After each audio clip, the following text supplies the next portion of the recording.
Physiologists in Greek directed their attention to the object whose nature they discover, not so much to knowledge. The paradoxes in natures gave rise to different interpretations. Heraclitus's multiplicity and becoming, Zeno to identical and unchangeable. They discarded spontaneous affirmations of common sense and the calm dogmatism of first cosmologists and gave a reflective and more critical attitude. The skepticism of sophists denied the intellect. They professed a universal relativism and ended in skepticism. Man is incapable of attaining absolute truth and certitude. Man is the measure of all things. The value of the true, the good, and the beautiful depend on the judgment of each man. Reaction to empiricism, cosmologists, and skepticism began with Socrates and became intense with Plato, who professed radical intellectualism and laid the foundation for ancient idealism. Plato was the one who brought about the notions of intelligence, the characteristics of thought in opposition to that of sensation. He pushed the disjunction of the two realms to extremes. Aristotle had a moderate view on various things. He respected the data of consciousness, tried to reconcile partial truths of empiricism and idealism in the anima. Aristotle professed intellectualist and rational realism. He synthesized the working of the intellect and all-embracing experience.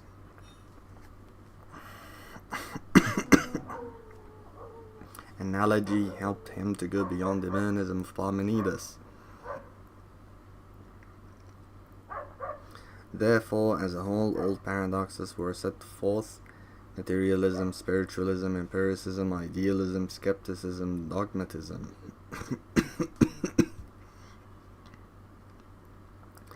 Some followers of Aristotle, like Epicureans.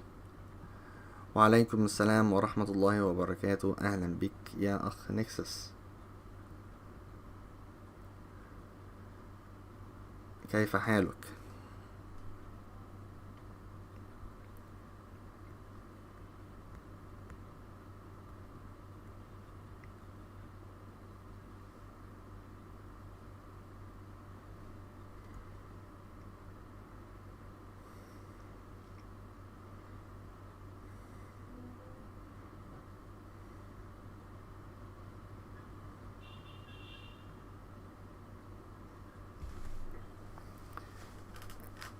احنا دلوقتي بنقرأ. وعليكم السلام ورحمة الله وبركاته يا أخ عمار، عامل ايه؟ كيف حالك؟ أنا بخير الحمد لله. أنا زهقان شوية بس يعني بقرأ بالعافية، بس يعني إن شاء الله خير يعني.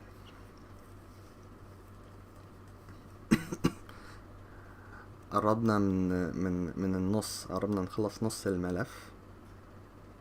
بعد كده نبدأ التلخيص، بعد كده نجتاز الامتحان، بعد كده نعمل البحث.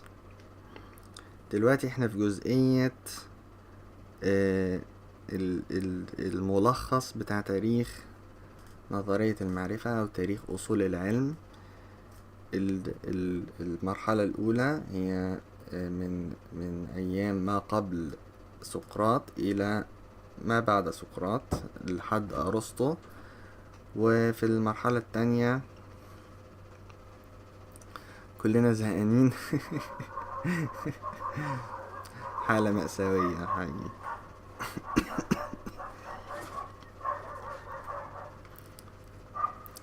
The second period، المرحلة الثانية، مرحلة أرسطو والأبيقراطيين والرواقيين، وبعد التشكك الجديد من قبل بيرو. They distrusted human knowledge. New Platonic ideas came in force with Philo, Porphyry, Saint Augustine, and Sid Dionysius. The general scheme of Neoplatonism. أنا هقرا بالإنجليزي بعد كده هترجم، يعني ما تقلقوش. هقرأ الفقرة بعد كده ترجمها، فقرة ترجم، فقرة ترجم، كده يعني. The general scheme of Neoplatonism was return to Platonic idealism, a distrust and disregard for the sensory, a tendency to mythical speculation. Augustine see enim philor sum, anticipation of cogito ergo sum, proposed the weakness of the human mind, the ideas of transcendent object revealing itself in the qualities of eternity, unchangeability, necessity, and universality. It opposes sensory experience and thought, and tries to make thought as independent as possible of sense data, radical intellectualism or idealism. Neoplatonism is seen with the John Scotus Erigena, Saint Anselm, Avicebron, Avicenna, Alexander of Hales, Saint Bonaventure, John Duns Scotus. Aristotelianism also flourished with new commentaries on Aristotle by Themistius, Simplicius, etc.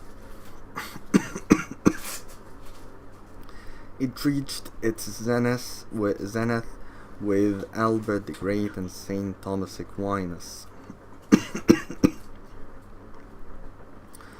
For Thomas, logic is the first philosophical discipline. It is the theory of science, epistemology, various themes, psychological analysis, apprehension, sense perception, abstract notions, judgment, reflection, etc. The universal doubt bearing on the notion of truth, the theory of truth, the critique of first principles of the end of quiddities. The realism or immediate realism, human consciousness equals human consciousness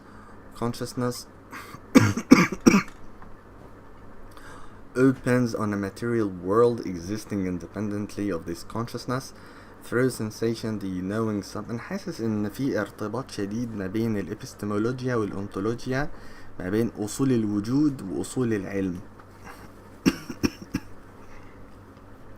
في ارتباط، يعني هل ما تقدرش تتكلم في أصول العلم من غير ما تتكلم في أصول الوجود، لأنك بتتكلم عن العلم بالموجود.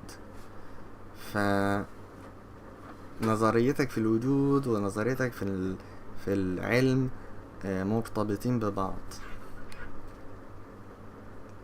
يعني هذا بدأ يتضح لي تدريجيا، يعني اللي شاكك عنده شكوكية يعني مبالغ فيها هيشكك في الموجودات، واللي واثق في الموجودات اللي عنده يعني نظرية متفائلة أكثر عن في العلم يعني. Through sensation, the knowing subject is in immediate contact with reality itself without any conscious intermediary. The intellect works closely with sensation. The abstract concepts formed from the sensory data are authentic representations, even though not adequate of the concrete reality, and the judgment which restores them completes a knowledge of the real, which is real and certain. The sense is infallible when sensing its own proper object. The intellect is also infallible when apprehending quiddities, and when it affirms the first principles, particularly when it affirms the principle of non-contradiction, which is the supreme law of thought. Thomistic realism is a critical realism. Knowledge is a human activity and immanent operation. It exists for the subject. Cogitum est in cognoscente ad modum cognoscentis. Known is within the knowledge of the knower. This subjective stamp is all through the act of cognition, in sensation, in the image, in the concept, in the judgment. There is an immaterial presence even at sensation and imagination. The concept is abstract and universal. The judgment is the act of the subject par excellence. Subject adopts a position with regard to the object, and error is possible at this level. All logical reasoning is the work of thought, which is ruled by law sui generis. Thus, the whole doctrine involves a critique of knowledge. أنا ما فهمتش قوي الحقيقة، لعلنا نفهم إن ترجمنا بعد الترجمة.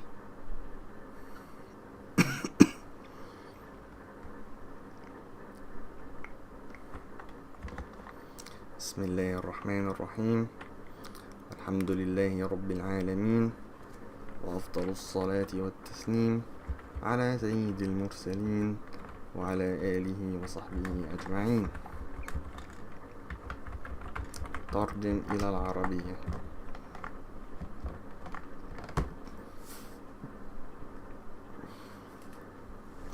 بعض أتباع أرسطو مثل الأبيقوريين والرواقيين، ومع عودة الشكية مع بيرو، تبنوا نظريات مادية أو شكية للعالم، إذ فقدوا الثقة بالمعرفة الإنسانية. ثم ظهرت بقوة الأفكار الأفلاطونية المحدثة مع فيلو وبوريفري والقديس أوغسطين ودينيسيوس الزائف. وكانت الخطة العامة للأفلاطونية المحدثة العودة إلى المثالية الأفلاطونية والارتياب من الحس وإهماله والميل إلى التأمل الصوفي.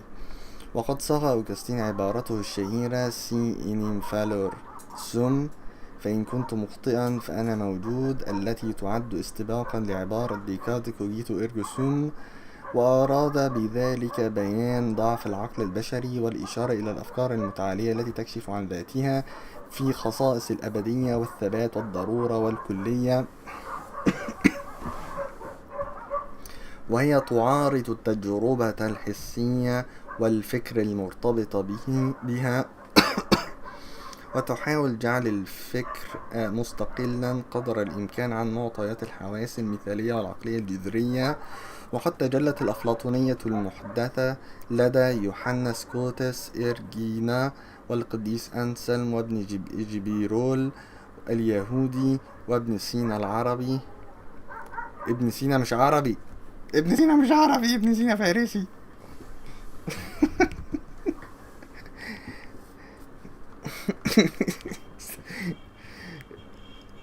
الفضيحة دي. وألكسندر هذا خطأ فاضح.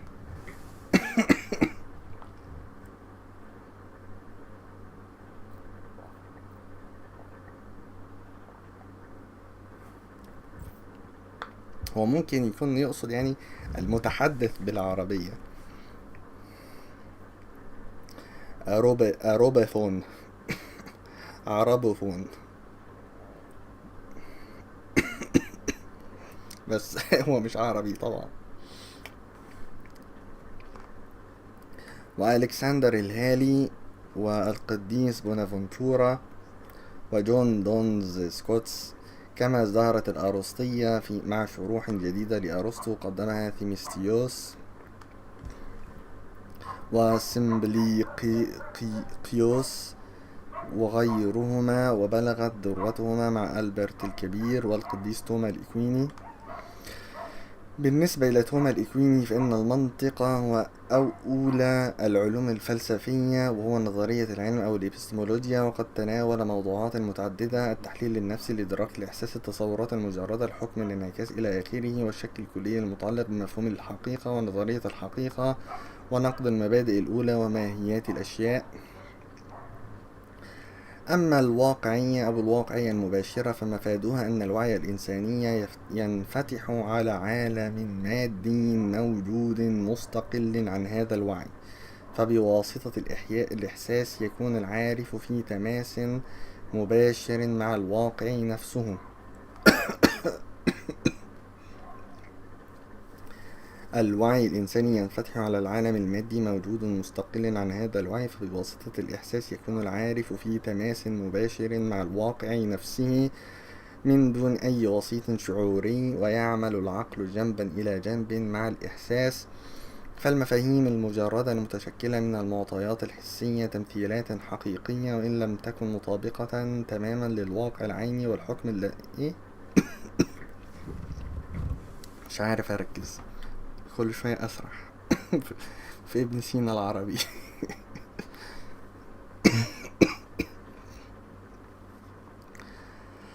ويعمل العقل جنبا إلى جنب مع الإحساس. فالمفاهيم المجردة المتشكلة من المعطيات الحسية تمثيلات حقيقية وإن لم تكن مطابقة تماما للواقع العيني والحكم الذي يعيد ابن سينا العربي.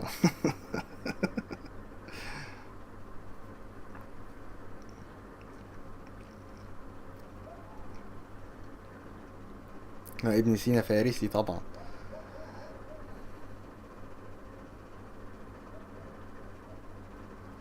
زي اللي بيقولك الحضارة العربية كده. يعني المفروض يعني الإسلامية أكتر ما هي العربية يعني. بس احنا ممكن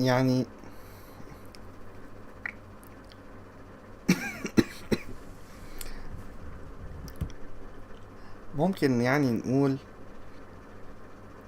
نميز ما بين العربي بالدم والعربي باللسان.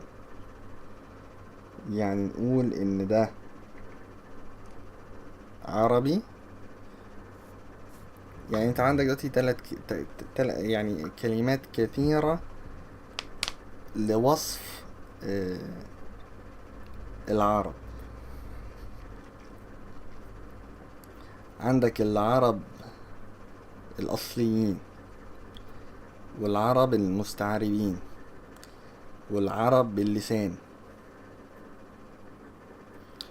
وعلماء العربية. تسمي كل واحد من دول ايه؟ وعندك العرب اللي هما البدو، الأعراب.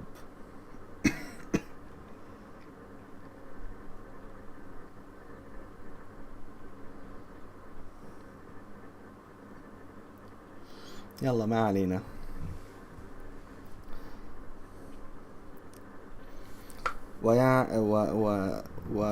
فالمفاهيم المجردة المتشكلة من المعطيات الحسية تمثيلات حقيقية وإن لم تكن مطابقة تماما للواقع العيني والحكم الذي يعيد صوغها يكمل المعرفة بالواقع التي تكون حقيقية ويقينية. والإحساس معصوم حين يدرك موضوعه الخاص، والعقل كذلك معصوم حين يدرك الماهيات ويقر بالمبادئ الأولى، وبالأخص حين يؤكد مبدأ عدم التناقض الذي هو القانون الأسمى للفكر. أما الواقعية التوماوية فهي واقعية نقدية، فالمعرفة نشاط إنساني وعملية كامنة في الذات، فهي موجودة للذات.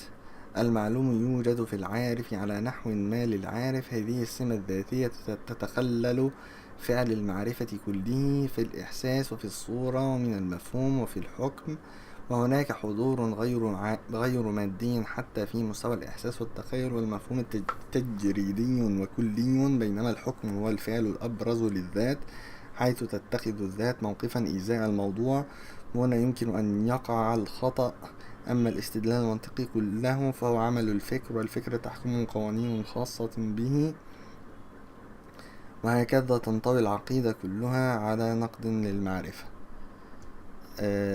أنا مش فاهم برضو، مش فاهم لا بالإنجليزي ولا فاهم بالعربي، مش مهم. لا بأس، الغلط في الكاتب مش فينا يعني.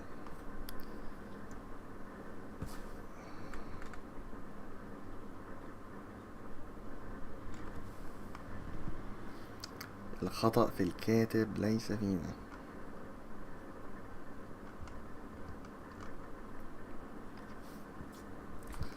After Thomism and Scotism, nominalism came up. انا عايز اقرا بصراحة، انا مش عارف اركز لان انا قاعد بفكر في ده، في كلام ابن سينا. يعني انا عايز اعرف كلام ابن سينا ابن سينا والملاحمي والرازي وابو بركات البغدادي والشهرستاني والمسعودي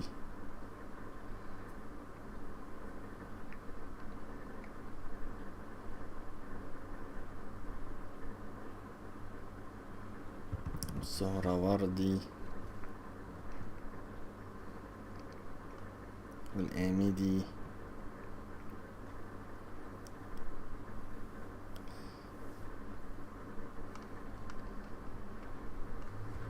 ونصير الدين الطوسي والأبهاري.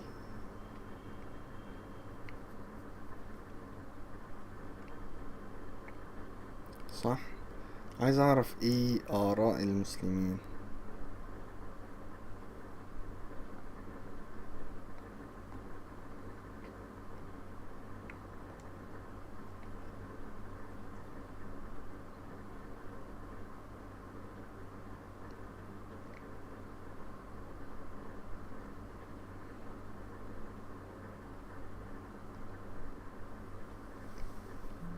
يلا خلينا في الغربيين دلوقتي.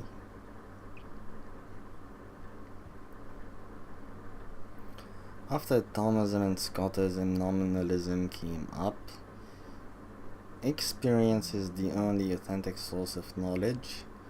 It is the fruit of sensible intuition and intellectual intuition together.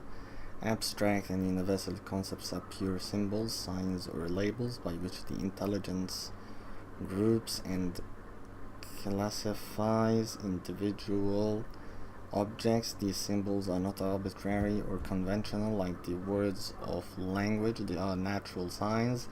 After the fashion of smoke naturally signifies fire, Occam rejected any real or ontological likeness among things which might serve as a foundation for the universal signification of concepts, or at least denied that the human mind could attain such a likeness. Nominalism destroys the unity of human knowledge because the intellect's universal concept can no longer be a faithful representation of an objective form given by sensibility. The phenomenalism of Nicolas of Hautrecourt and the fideism of Nicolas Cusa were offshoots of medieval intellectualism. Nominalism facilitated skepticism and empiricism in new ways in the works of Francis Bacon, Thomas Hobbes, Sutler, nominalism of Locke, subjective idealism of Berkeley, etc. are all examples of such tendencies. In the 9th century, empiricism continued in numerous systems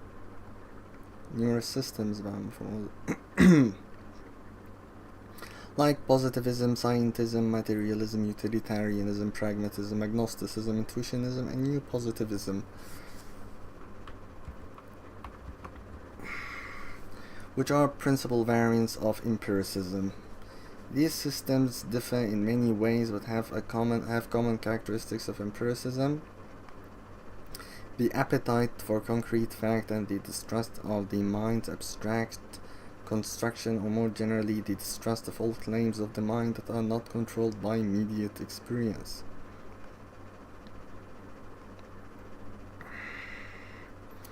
Platonism flourished with the development of Augustinianism and Cartesianism. The Descartes philosophy is a vigorous reaction to skepticism, eclecticism, and empiricism, but Descartes fell into complete skepticism regarding sensation. He regards human consciousness as closed consciousness without any direct relation with realities foreign to itself. Its contents are representation or images of things. In this way, he introduces into modern thought the representationist conception of knowledge and the principle of eminence, which will become dogma for modern idealism. Though Cartesian theorists have germs of idealism, it also has many traditional themes. Cogito is Augustinian, methodic doubt is Aristotelian, his proof of God is inspired by Saint Anselm, etc.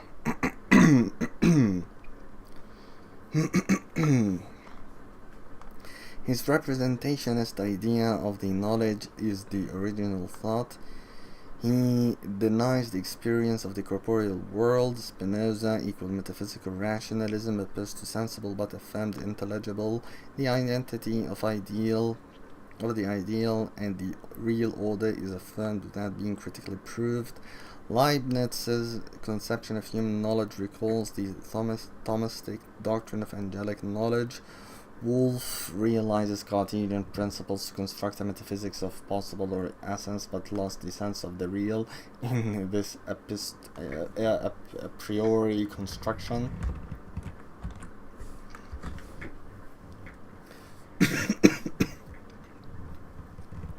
Which has no foundations in experience.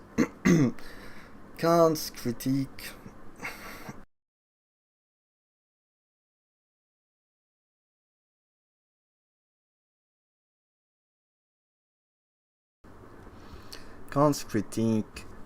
attempts to determine the conditions under which scientific knowledge was possible and thus fix the limits of human science. His critical idealism, activity of knowing the subject, is in fact a subjectivism. It contains in germ the transcendental idealism of his successors. Under the influence of Hume's phenomenalism, Kant depreciated the objective datum.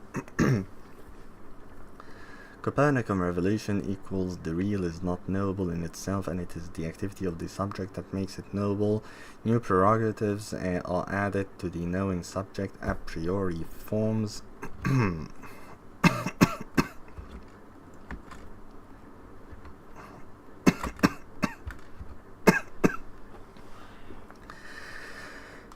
a priori forms of sensibility, a priori categories of understanding, synthetic a priori judgments, etc. This has as its consequence the ruin of metaphysics and the rise of agnosticism. These gave rise to voluntarism and transcendental idealism, Fichte, Schelling, and Hegel, in which the primacy of the subject becomes absolute. The object results entirely from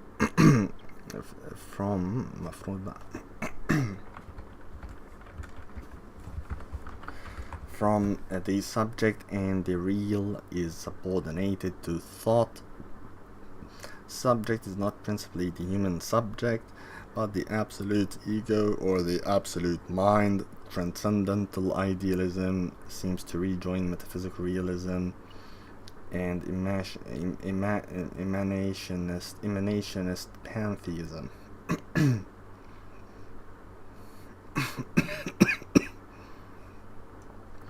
هيا بنا نترجم.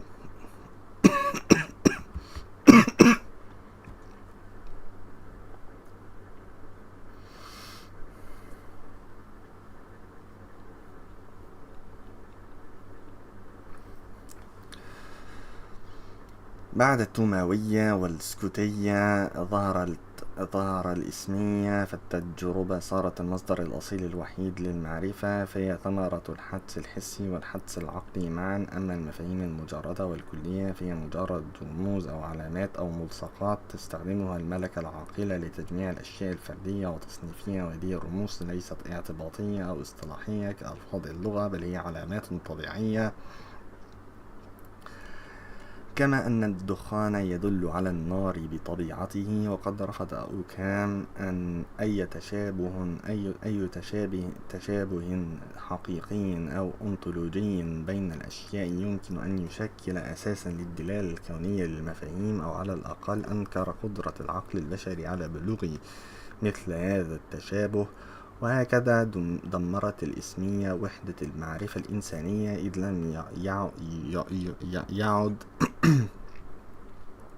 إذ لم يعد المفهوم الكلي للعقل قادرا على تمثيل صورة موضوعية حقيقية تعطى عبر الحس.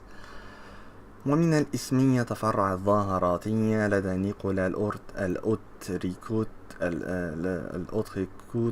الأوتريكورتي، والإيمانية عند نيكولا الكوزي، بوصفهما امتدادا للعقلانية المدرسية. وقد سهلت الاسمية طرفا جديدا للشكية والتجريبية، ويظهر أثرها في أعمال فرانسيس بيكون وتوماس هوبز، والاسمية الملطفة عند جون لوك، والمثالية الذاتية عند باركلي وغيرهم. وفي القرن التاسع عشر استمرت التجريبية في أنظمة عديدة مثل الوضعية، العلموية، المادية، النفعية، البراغماتية، اللادرية، الحدسية، الوضعية الجديدة، وكلها أشكال رئيسية للتجريبية. تختلف هذه الأنظمة بوجوه متعددة، لكنها تشترك في خصائص جوهرية: النهم للوقائع الملموسة، وانعدام الثقة في البنى الذهنية المجردة، أو بشكل أعم الارتياب في كل ادعاءات العقل غير المضبوطة بالخبرة المباشرة. وقد ازدهرت الأفلاطونية مع تطور الأوغسطينية والديكارتية. فلسفة ديكارت كانت ردا قويا على الشكية والانتقائية والتجريبية، لكنه انزلق إلى شكية تامة بخصوص الإحساس.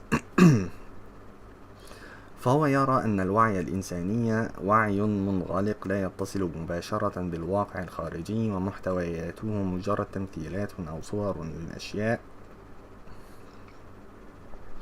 وبهذا أدخل إلى الفكر الحديث مفهوم التمثيلية في المعرفة، ومبدأ الكمون الذي سيصبح عقيدة أساسية في المثالية الحديثة.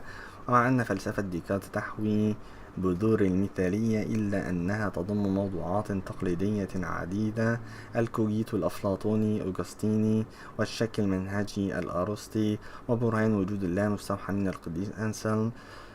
ومع ذلك فإن تصوره التمثيلي للمعرفة كان أصيلا، إذ أنكر الخبرة المباشرة للعالم المادي. ثم جاء سبينوزا بنزعته إلى العقلانية الميتافيزيقية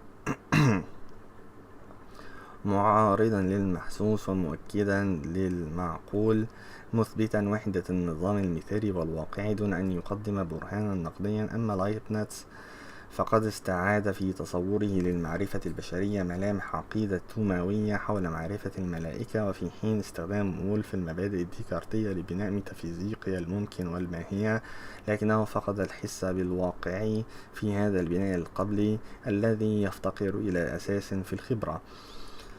محاولة كانت النقدية كانت تهدف إلى تحديد الشروط التي تجعل المعرفة العلمية ممكنة، وبالتالي وضع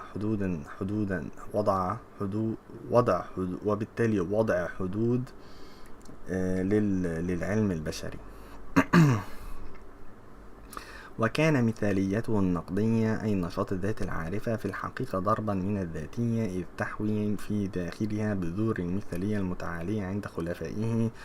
وتحت تأثير ظاهراتية هيوم قلل كانت من قيمة المعطى الموضوعي، وكانت الثورة الكوبرنيكية تعني أن الواقع لا يمكن معرفته في ذاته، وإنما هو نشاط الذات هو الذي يجعله قابلا للمعرفة. فأضاف للذات العارفة امتيازات جديدة: الأشكال القبلية للحس، والمقولات القبلية للفهم، والأحكام التركيبية القبلية إلى آخره. وكانت النتيجة انهيار الميتافيزيقا وصعود اللا أدرية، ومن هنا نشأ الإرادوية والمثالية المتعالية لدى فيخته وشلينغ وهيجل، حيث صارت أولوية الذات مطلقة، فالشيء ينشأ بالكامل من الذات، والواقع يخضع للفكر. وليست الذات المقصودة هنا الذات الإنسانية أساسا، بل أنا المطلق أو العقل المطلق. وتبدو المثالية المتعالية وكأنها تعود لتلتقي بالواقعية الميتافيزيقية والوحدة الصدورية. ايه رأيكم في الكلام العجيب ده؟ أنا مش فاهم. ما علينا، كده انتهينا من الفصل الثالث اللي هو عن تاريخ أصول العلم أو تاريخ نظرية المعرفة.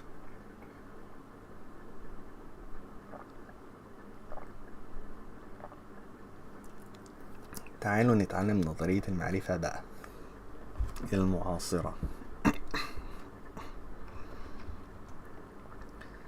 ليه في كلمة بيج في بيج مثلا؟ شايف بيج دي؟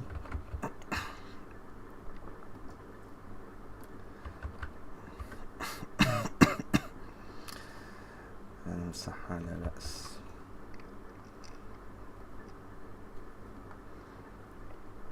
بيج. كيف حالكم يا أصدقاء؟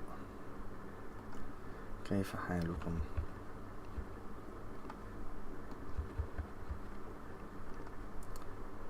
ما تتكلموا كده، قولوا أي حاجة.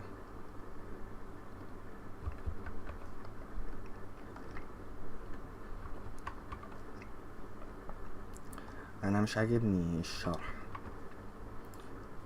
يعني الغلط في المؤلف مش فينا احنا، لو احنا مش فاهمين يعني.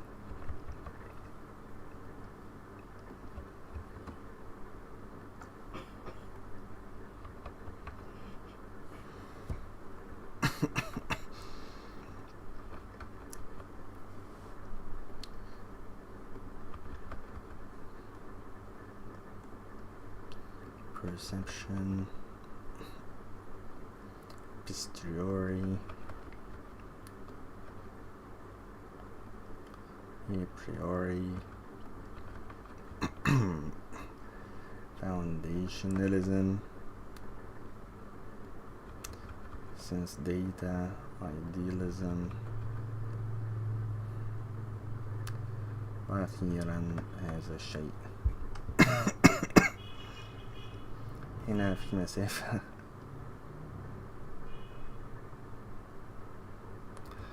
الشرح ليس تبسيطي، وكأنه يشرح الماء بالماء. صحيح، شيء مؤسف. في كتاب لطيف، ثانية،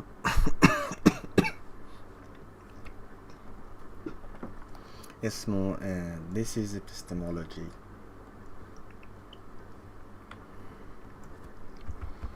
This is Epistemology.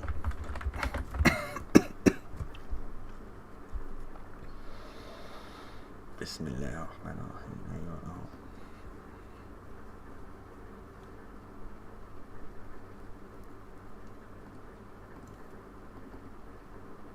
An introduction. هذا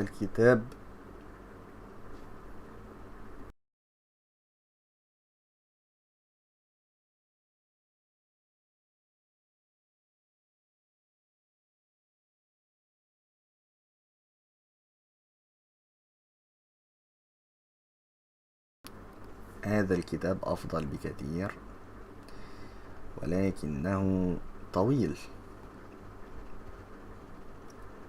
تقريبا 600 صفحة. أريد أن أقرأه.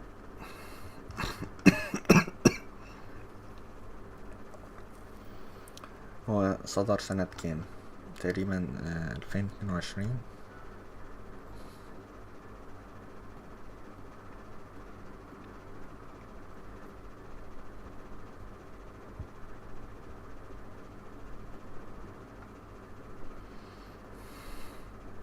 واحد وعشرين 2021. فهو يعتبر يعني من أحدث الكتب يعني المتاحة.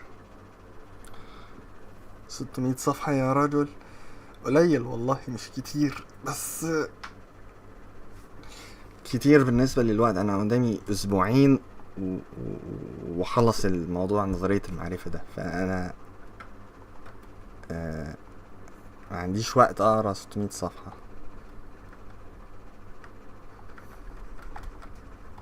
فاهم قصدي؟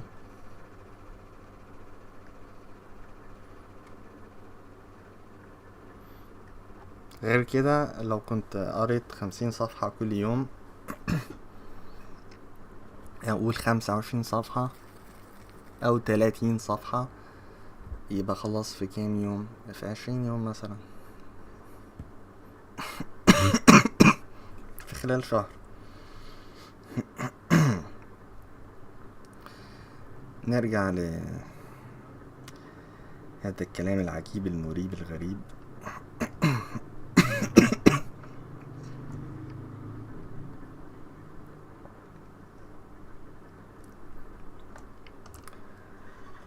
أعوذ بالله من الشيطان الرجيم. بسم الله الرحمن الرحيم.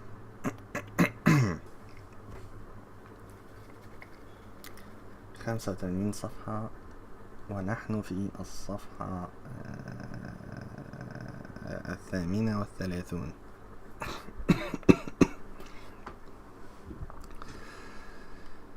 Truth, certainty, and skepticism. Scope of gnosiology. We find ourselves, therefore, in the face of a field of research which is as interesting as it is polemical. This is the study of knowledge as per the etymology of the word gnosiology. But we need to specify the perceptive from which we are here going to consider knowledge. كتب غلط، المفروض perspective.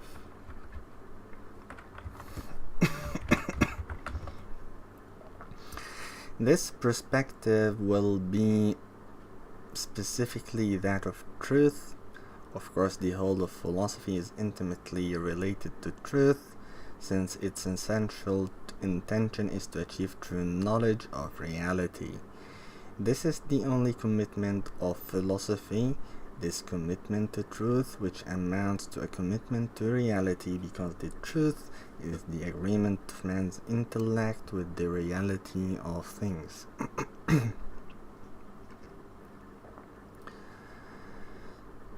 Section 2.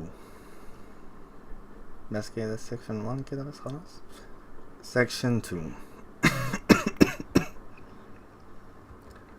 عايز اتأكد من حاجة. هل انا عامل مسافة؟ يس انا عامل مسافة. هنا عامل مسافة، هنا مش عامل مسافة. هل هنا عامل مسافة؟ عامل مسافة. هنا عامل مسافة، عامل مسافة، مسافة مسافة مسافة مسافة. هل هنا عامل مسافة؟ هل هنا عامل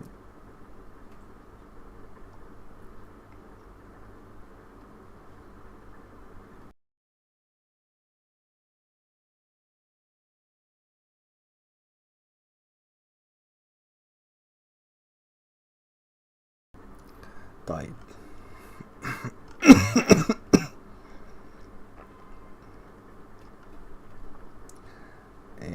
Truth and knowledge. Subsection 1. The nature of truth. What is the truth? In one way or another, this question has been asked by philosophers all through the ages. In spite of its apparently obvious character, the question hides more than one puzzle. Most of the contemporary theories of truth have a common element which is precisely discovered by classical metaphysics. Saint Thomas also asks the same question: what is the truth? Quid sit veritas? In the first articles of the first question on truth, De Veritate, he proposes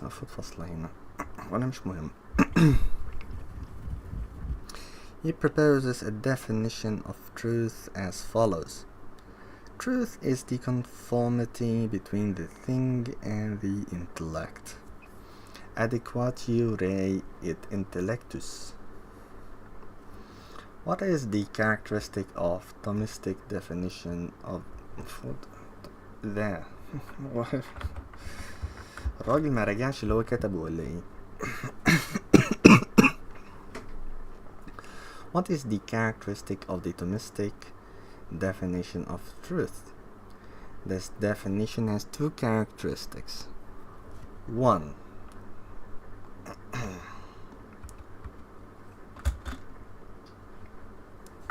لا مش مهم، خليها مثلا بلا مسافة. شيل النقطة العجيبة دي. 1.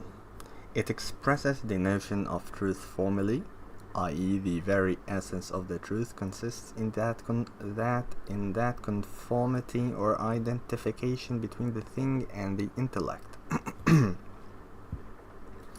2. It is a definition which extends to all the various meanings of the word truth.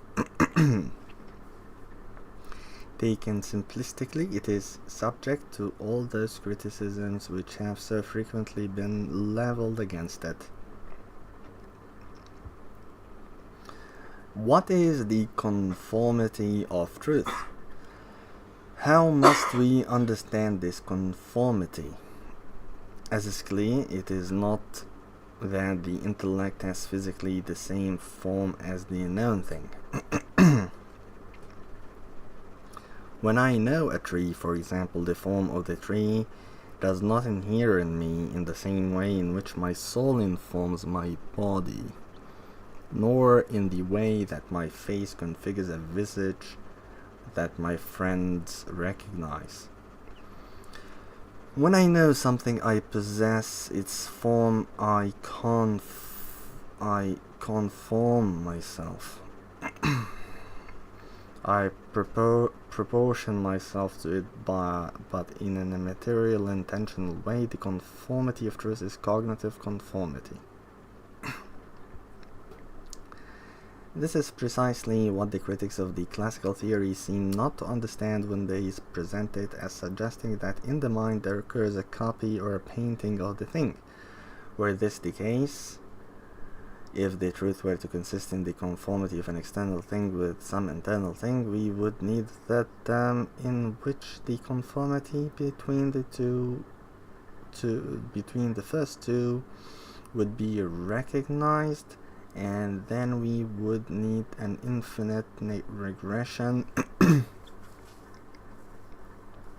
But this is not what the classical theory proposes. أنا مش فاهم. مش مهم. حسبنا الله ونعم الوكيل. Subsection 2. Truth and Being, Ontological Truth. How does St. Thomas come by this definition? He begins with the notion of being as that which is first conceived by the intellect, since it is that which is most evident, and that into which all other concepts can be resolved. For him, the truth is a notion which is as broad as the notion of being. It is interchangeable with being, ens et virum convertuntur. Being is interchangeable with the truth because all reality, in as much as it is determinate, is knowable. All being can be known.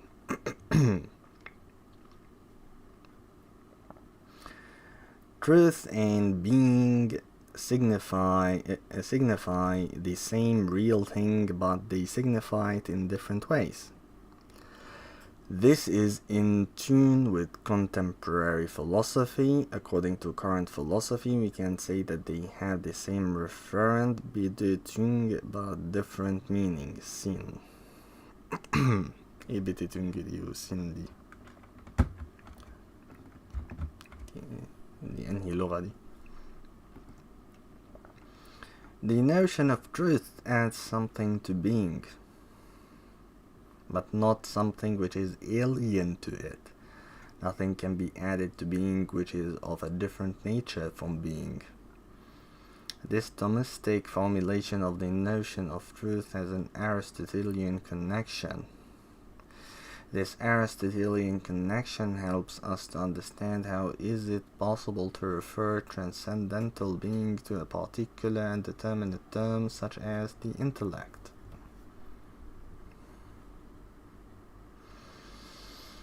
This is capital and highly fruitful point of Aristotelian anthropology, whose influence affects the whole scope of Western thought. The key statement appears in Book 2 of the Anima. The soul is in some way all things. This is what truly adds to being the conformity of the thing and the intellect. The notion of truth presupposes that of being is based on being is implicitly contained in being. What it makes explicit about being is especially that conformity in which truth formally consists. the conformity of truth is cognitive conformity. This is precisely what the critics of dialectical theory seem not to understand when they present it as suggesting that in the mind there occurs a copy or a painting of the thing. Where this is the case, أنا مش فاهم.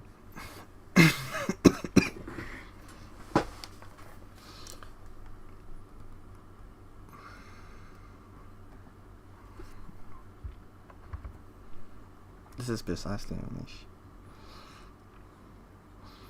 where this the case, if the truth were to consist in the conformity of an external being with some internal thing, we should need that time in which the conformity between the two would the first two مش بيعيد نفس الكلام على فكرة.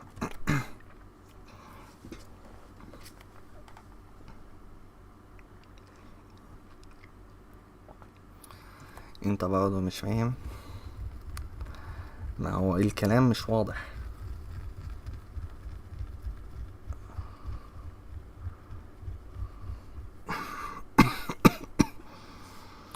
بس هكمل وخلاص يعني. اكيد هنفهم بعض الاشياء يعني، مش لازم نفهم كل، ولا ننتقل الى كلام ابن سينا.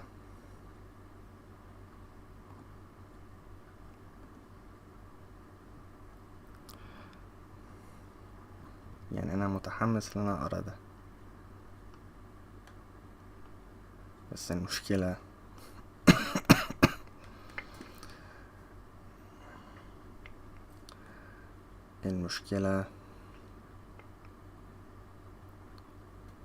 ان الوقت ضيق.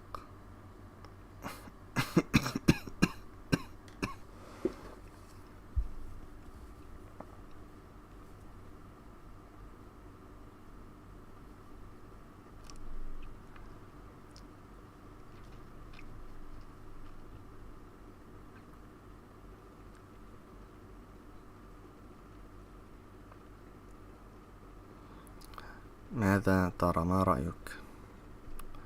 حاول نفهم وخلاص. نقرأ وخلاص.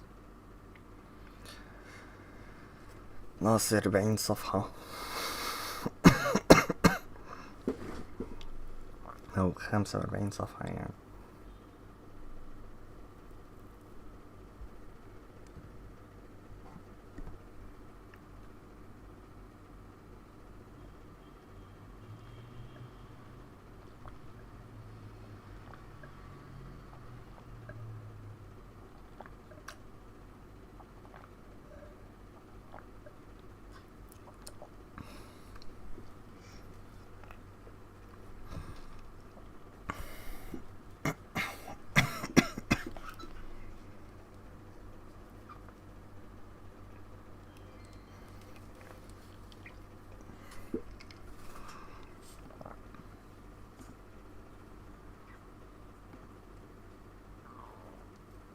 أنا مش هقرا بقى، أنا هسمع.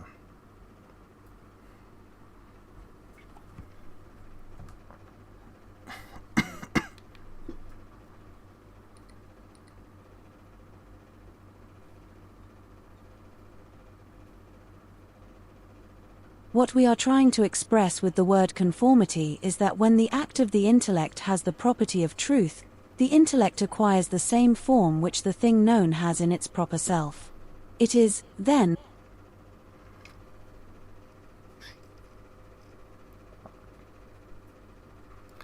أعتقد تلخيص وتدوين ما قرأته أفضل قرار حاليا.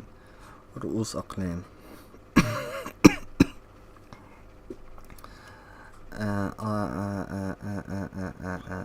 بس أنا كنت بفكر يعني أنا أقرأ كله الأول، يعني أقرأ البقية 85 صفحة. احنا قرينا 40 من 85. لو قرأنا 45 الباقيين نلخص بعد كده بقى، نلخص اللي احنا فهمناه.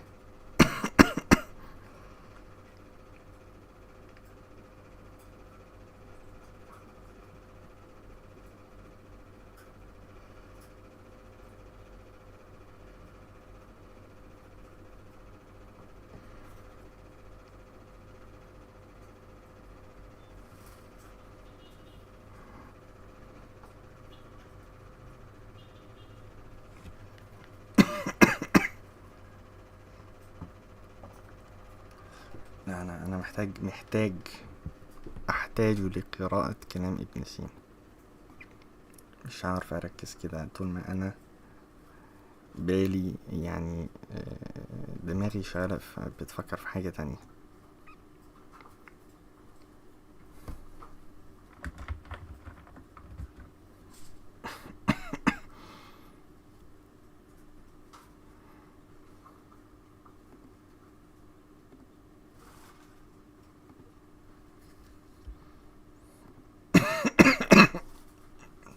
معذرة.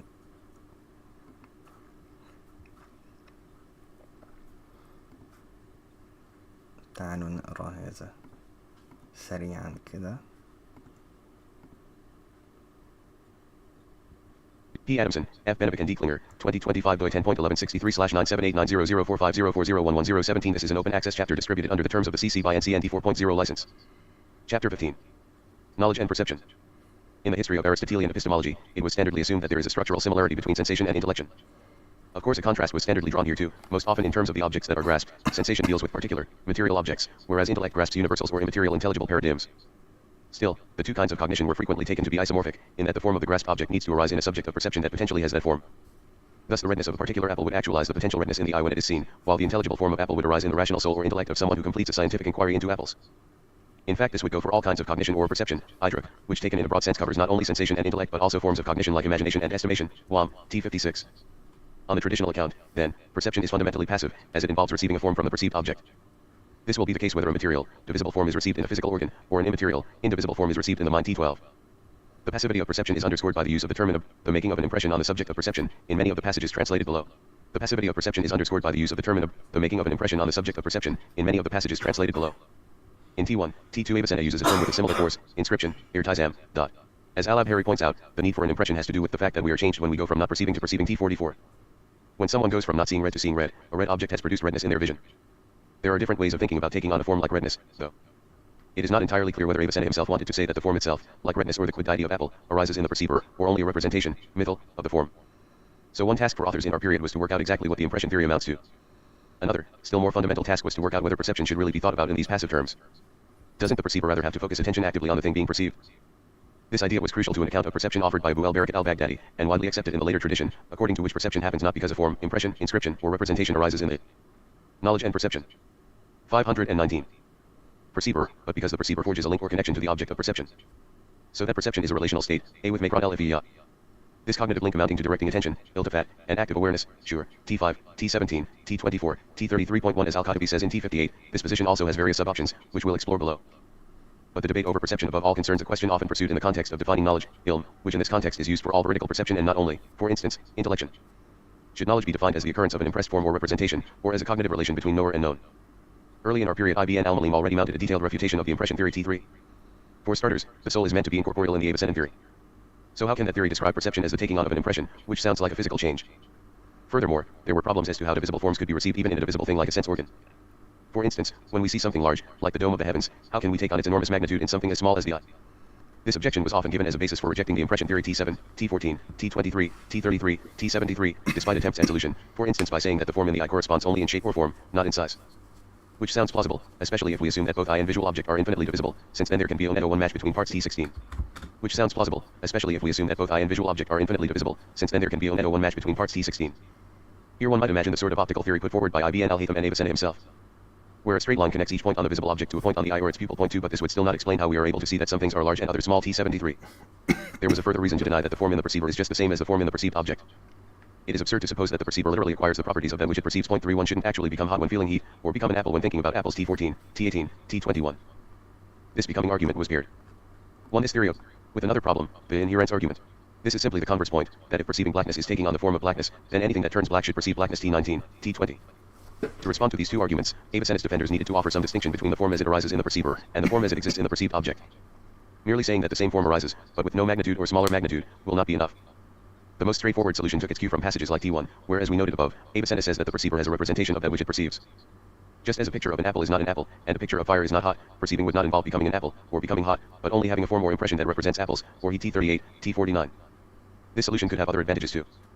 For example, it would explain why the form in the mind can be an accident even when the object of thought is a substance T45, T74. But a cost is being paid here. The litmus test for truth in perception was always that the form in the mind has correspondence, Mabeka, with the perceived object out in the world T65.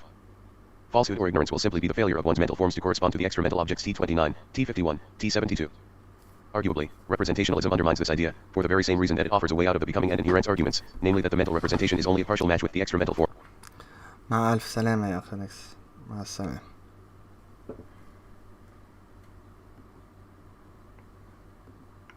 Arguably, representationalism undermines this idea, for the very same reason that it offers a way out of the becoming and inherence arguments, namely that the mental representation is only a partial match with the extra mental form. Several passages press this point, complaining that the true nature will elude the knower if the knower has only a representation and not the real form T6, T28, T29, T34, T39, T77. As Al-Raza complains, truth in perception means that the form in the mind should fully share in the quid-deity of what is perceived T25. But Al-S is prepared to deny exactly this. He draws a distinction between the quid-deity of a thing, which is what is extra-mentally instantiated, and the mere form of that thing T49. The point of this is presumably that the quid-deity includes reference to the thing's matter, and it is only when both form and matter are present that properties are concretely instantiated. The distinction between forms realized in matter and forms taken on immaterially can also be invoked to solve the aforementioned inherence argument. Blackness only makes things literally black when it is concretely existent in matter, instead of being an abstraction in the mind T44. L.S. makes another point along these lines, at least in the case of intellectual knowledge, what is taken on by the perceiver is a universal, whereas the form in the perceived object is particular T52. That Avicennan premise can also be used against the impression theory, though. Al-Raza deploys it as one part of a dilemmatic argument to show that knowledge and perception 500. What receives an impression in perception could be neither corporeal, since it grasps universals, cf T12, nor incorporeal, since it grasps particulars with their accidents, T22, with rejoinder at T37. Yet another line of attack on the impression theory was to mention perceptions of things that don't seem to have forms suitable for impressing in the perceiver. An obvious example here would be non-existent or impossible entities T3, T76. How can something that does not exist make an impression on a perceiver, or for that matter be accurately represented by a perceiver? Another case would be God. Since he has no form. Though this is not a problem as long as we are prepared to admit that he is unknowable T15.4 while Avicenna in some passages looks to be endorsing representationalism, he elsewhere offers what sounds like a very different model of perception. Unification, idiad, between the subject and object of perception. Al-Raza thinks this might solve the inherence problem. Whereas the subject of perception would become one with, and thus simply be blackness when blackness is perceived, this is not true of a wall that is painted black T26. Al-Raza is, however, puzzled how the unification idea could fit with Avicenna's other remarks on knowledge. He may be thinking of a passage from Pointers and Reminders which mocks Porphyry for saying that intellect unifies with the intelligible. Al-Sarawardi mentions that passage explicitly.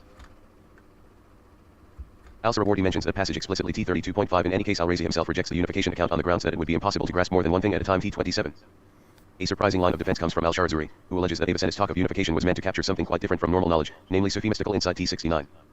But even here the knowing subject does not become fully identical with its object. Let us now return to the most historically significant critic of Avicennan representationalism, Abu al-Barakat T7. We've already seen that correspondence between the mental representation and the extra mental object can only ever be incomplete. But never mind that, how would the knower ever be able to verify that their representation in fact represents the object at all? L.S. offers a remarkable response to this, which is to endorse an externalist view of knowledge. It is enough that the representation does in fact correspond in the relevant way, and one doesn't need to be sure that it corresponds T54, Asim. But Abu al-Barakat would Euler point is made by Al-Samarkandi in T60, we need not be aware of how our sense perception works. But Abu al-Barakat would surely reject this, holding on to the internalist intuition that one needs to know that one's knowledge is in fact accurate. Since the representationalist view cannot satisfy this requirement. And since the passive impression account is in any case subject to the other objections we have been discussing, we should give up on that account completely and try something else. Abu al-Barakat's alternative proposal is that the soul actively grasps, or arrives at, its object T8, T9, T10, T11, T13.6, one verb he uses for this, wala, meaning to get at something, is later used by Al-Samarkandi to express the same idea T59, T62. In the case of sensory perception, like vision, the soul uses bodily organs and the images they receive as instruments for its acts of grasping. But it is always the soul, never the organ, that is the subject of perception, and perception is a direct relationship between the soul and the perceived object. 7 Other thinkers were fascinated by this account and saw it as the main rival to Avicenna's. Several offered helpful summaries and critical evaluations T16, T17, T71, with Al-Sa'i for one arguing that Abu al-Barakat will be in an even worse position to handle some of the puzzles he himself aimed at Avicenna. The anonymous author of Al-Nakat Wal-Fawd is also unimpressed T43. He recalls examples given by Avicenna, like the spinning torch that is seen as a luminous circle, to show that we are directly perceiving internal images, and grasp external things only by means of those images. As more recent philosophers have had to relearn, representationalism does very well at handling such illusion cases, but is always liable to skeptical worries of the kind raised by Abu al-Barakat. Fakhr al-Din can be seen as a proponent of Abu al-Barakat's relation theory. One advantage of defining knowledge as a relation, he thinks, is that it can stand up against the sort of skeptical worries just mentioned T28. He does however realize that there are other potential difficulties with it, notably that we often seem to have knowledge in cases where there is nothing to which we might be related T31. This objection is also pressed by opponents of the relation view T35, T51, T57, T66. But as we saw, this problem also faces the impression theory. Non-existent objects seem incapable of producing an impression or mental form, and also unsuitable as targets of a relation. So this looks to be a difficulty for everyone. One solution, mentioned by Al-Il, is to put the known objects not among existent things in extra-mental reality, but in the realm of nafs al-amr, that is, factual states of affairs. 8 But Al-Razi goes for a rather more fanciful, if easier to understand, solution, namely that the relata are out there after all. It's just that they are hidden somewhere. or are perhaps Platonic forms T29, T30, rejoinder at T78.9. This brings us to what is probably the most famous account of cognition in our period, namely Al-Surawardi's celebrated theory of knowledge as presence, Against the background of the debate just sketched, this theory turns out to look much less revolutionary than is often supposed. Basically, it amounts to a rephrasing of Abu al-Barakat's view: perception or knowledge is a direct relation or connection, talaq, between the subject and object, such that the object is present to the subject. Thus, for example, in vision, perception occurs simply because the visible object shows itself to an attentive observer, with no representative form needed. T33, rejoinder at T46.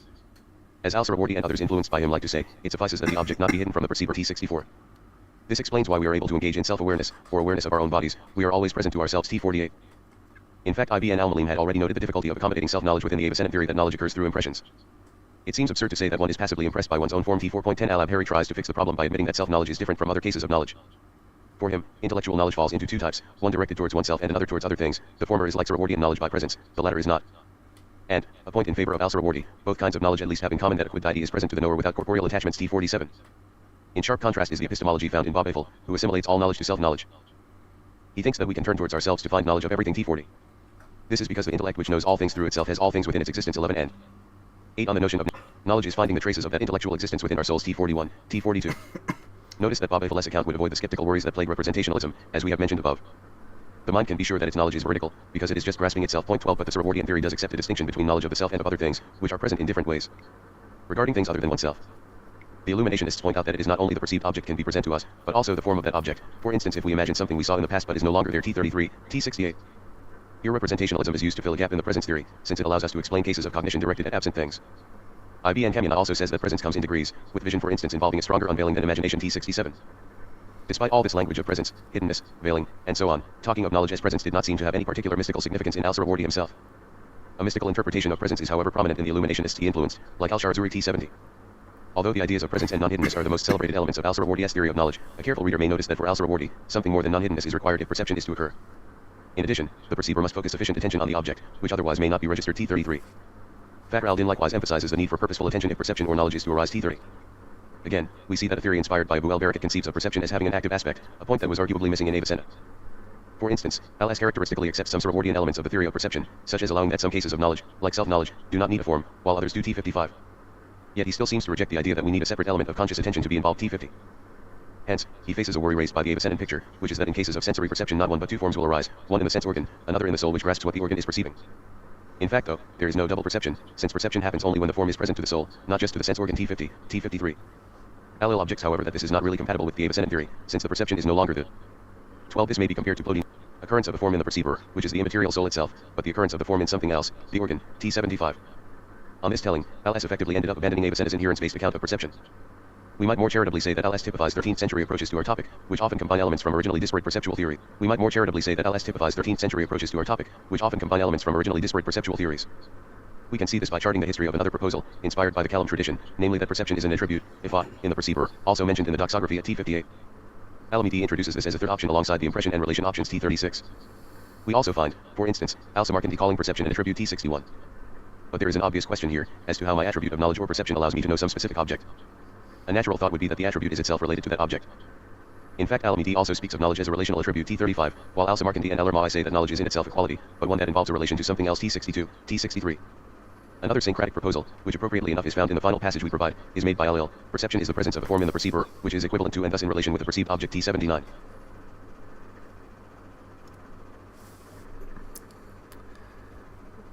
السلام عليكم. ازيك يا سالم محمد؟ هذا ملخص نظرية المعرفة عند المسلمين من بعد ابن سينا. لم أستفيد الكثير من هذا للأسف. سننتقل إلى النظرية الغربية.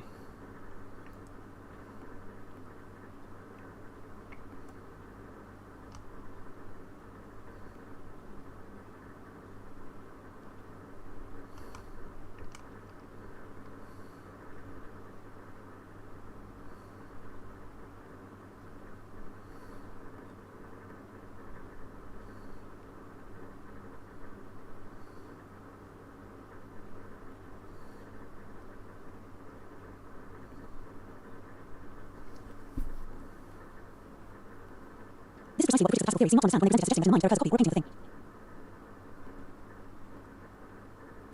Were this the case, if the truth were to consist in the conformity of an external thing with some internal thing, this is precisely what the critics of the classical theory seem not to understand when they present it as suggesting that in the mind there occurs a copy or a painting of the thing. Were this the case, if the truth were to consist in the conformity of an external thing with some internal thing, we should need a third term in which the conformity between the first two would be recognized, and then we would need an infinite regression. But this is not what the classical theory proposes. What we are trying to express with the word conformity is that when the act of the intellect has the property of truth, the intellect acquires the same form which the thing known has in its proper self. It is, then, a case of identification. In virtue of which the known thing and the knowing faculty become intentionally the same thing. This means that the intellect is not captive to a unique mode of being, but rather, through its various acts of knowledge, it can become that which the different intelligible things are. In this way, the different forms, or ways, or being in form not only extra mental being, but can also become present to and thereby inform the intellect that knows them. For this to happen, it is indispensable that the intellect possesses a special entitative capacity which permits it to go forth from itself towards any other things. If I affirm it is raining, this statement, if I affirm it is raining, what we are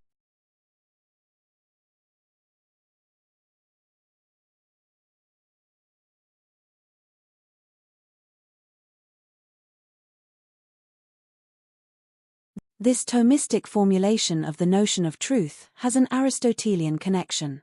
This Aristotelian connection helps us to understand how is it possible to refer transcendental being to a particular and determinate term such as the intellect.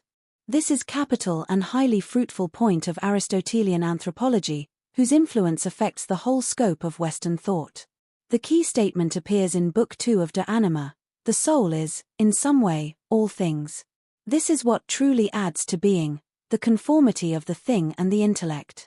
The notion of truth presupposes that of being, is based on being, is implicitly contained in being.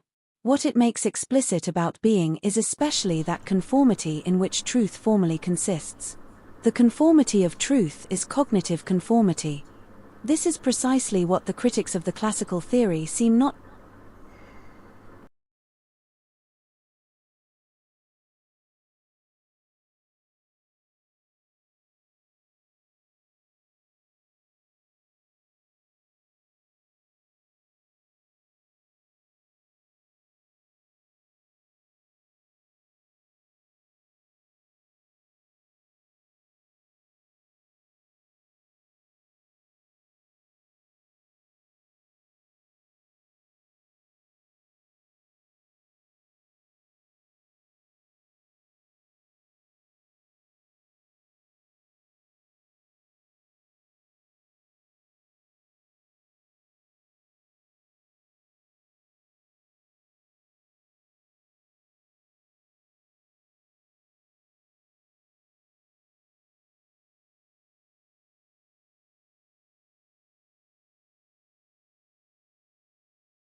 to understand when they present it as. This is precisely what the critics of the classical theory seem not to understand when they present it as suggesting that in the mind there occurs a copy or a painting of the thing.